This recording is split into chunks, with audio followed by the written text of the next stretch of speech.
Shalom Ouvracha les amis, bienvenue à tous sur la chaîne Livot Shabbat Kodesh. Première halakha, avons-nous le droit durant Shabbat de séparer des pots de yaourt ou de crème fraîche?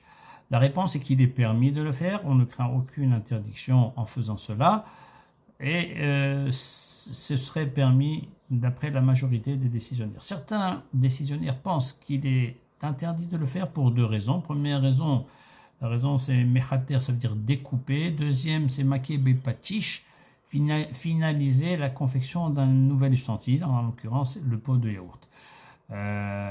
Donc celui qui veut être scrupuleux, comme les décisionnaires que je viens de citer, a le droit, il n'y a aucun problème. Celui qui veut être un peu plus indulgent, comme la majorité des décisionnaires, aussi a le droit. Chacun se comportera selon son degré de piété. Maintenant, l'idéal serait de découper, de séparer les pots de yaourt ou de crème fraîche la veille de Shabbat, comme ça il n'y a pas de doute dans ce que l'on fait. Il est permis durant Shabbat d'ouvrir le pot de yaourt.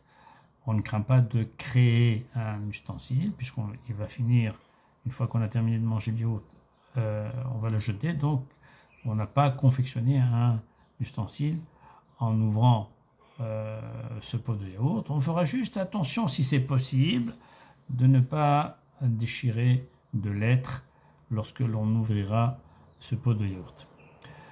Deuxième halakha, avons-nous le droit durant Shabbat de faire des glaçons? Alors il est permis de prendre un moule à glaçons, de remplir d'eau et de le mettre au congélateur sans aucun problème.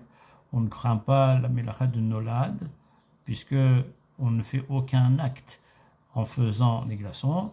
On prépare juste de l'eau dans le moule à glaçons et on le met dans le congélateur. Donc il n'y a pas la participation au moment de la création du glaçon, la participation par un acte au moment de la création du glaçon.